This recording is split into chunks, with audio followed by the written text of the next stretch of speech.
Grand voyageur, cuisinier, chasseur, journaliste, grand révolutionnaire, éternel amoureux, la vie d'Alexandre Dumas ressemble à ses romans. Elle déborde d'aventure et de passion. Alexandre Dumas naît le 24 juillet 1802 à Villers-Cotterêts dans l'Aisne. Petit-fils d'un esclave noir et d'un marquis créole, elle est métisse. Sa vie est aussi romanesque que ses livres. En ce jour de 1805, à Villers-Cotterêts, près de Soissons, le général Dumas, officier des armes révolutionnaires, participant des campagnes napoléoniennes, vient de mourir. Son fils, à peine âgé de 3 ans et demi, gravit 4 à 4 les marches de l'escalier, un grand fusil à la main. Il a décidé de monter jusqu'au ciel. Il veut tuer le bon Dieu qui a osé lui enlever son père. Orphelin, Alexandre grandit auprès de sa mère Élisabeth et de ses 2 sœurs aînées. Trop pauvre pour faire ses études, il entre à 16 ans comme garçon de course chez un notaire. Le soir, il lit tout ce que lui tombe sous la main. Et en secret, il se fait une promesse. Un jour, il sera un grand écrivain.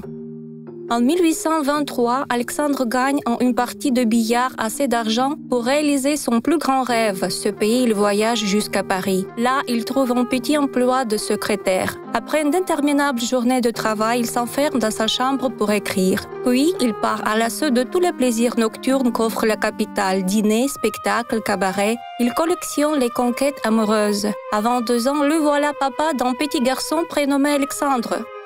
Le 10 février 1828, au soir, dans les coulisses du théâtre de la Comédie Française, Alexandre est malade de trac. Son nom est sur toutes les affiches. Ce soir, on joue sa première pièce, Henri III. À la tombée du rideau, la salle croule d'applaudissements. 1832. Le drame n'est plus sur la scène, il est dans toutes les maisons. Et cette fois, personne n'applaudit. Une épidémie de choléra dévaste la ville. On compte les morts par milliers. Sous ses couvertures, Alexandre claque des dents. Il en est sûr, il va mourir. Mais par miracle, il se rétablit peu à peu de ce mal incurable et part en Suisse pour une longue convalescence. Revivifié par l'air pur des eaux glaciers alpins, il note ses impressions de voyage dont il remplit 2 gros volumes. L'homme de théâtre est en train de devenir romancier. De retour à Paris, Alexandre écrit des feuilletons pour les journaux. D'épisode en épisode, il construit de longs romans mêlant événements historiques réels et aventures imaginaires. Dès 1844, il publie un feuilleton dans la presse ses 2 plus grands succès, Les 3 mousquetaires et Le Comte de Monte Cristo. Dumas tire de la plupart de ses romans des pièces de théâtre. Il écrit également des récits de voyage, des mémoires et un grand dictionnaire de cuisine. Alexandre écrit vite et beaucoup. Il engage ce qu'en littérature on appelle un nègre pour l'aider à écrire. Il signe des centaines de volumes en collaborant avec d'autres auteurs comme Auguste Maquet, professeur d'histoire. Son succès foudroyant provoque des jalousies. Certains journalistes lui reprochent de signer seul ses œuvres dont il n'est pas l'unique auteur et le traitent avec mépris de machine à fabriquer des romans. Grâce à ses romans feuilletons, Alexandre devient très riche. En 1844, il se fait bâtir un château à Saint-Germain-en-Laye qu'il baptise le Monte Cristo et en 1864, un théâtre à Paris, le Théâtre Historique.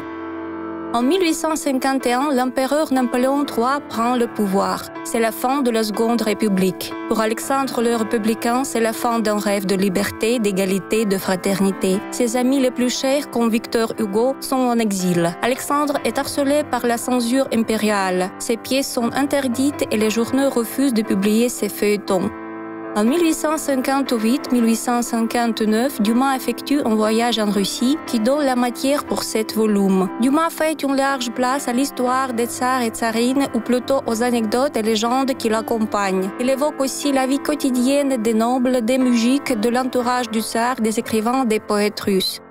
En même temps, en Italie, le révolutionnaire Garibaldi se bat à la tête de son armée pour faire de son pays une grande république. En 1860, Dumas s'embarque sur une goélette bourrée d'armes achetées avec ses dernières économies pour aller rejoindre Garibaldi à Palerme. Il va rester 4 ans à ses côtés.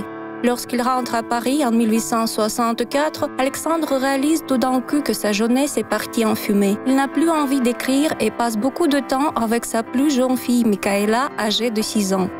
En 1870, il sent une immense fatigue l'envahir. Son dernier voyage le conduit chez son fils et homonyme Alexandre Dumas, le célèbre auteur de La Dame aux camélias. Il lui déclare d'un ton tranquille « Je viens mourir chez toi ». Il s'éteint le 5 décembre 1870 à 10 heures du soir.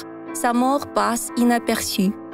En 2002, enfant reconnu pour le bicentenaire de sa naissance, ses cendres sont transportées de Villers-Cotterêts au Panthéon. Le président de la République, Jacques Chirac, commente « Avec ce geste, la République donnera toute sa place à l'un de ses enfants les plus turbulents et les plus talentueux, dont toute la vie fut au service de notre idéal républicain. » Dumas reste l'un des écrivains français les plus populaires et les plus célèbres dans le monde entier.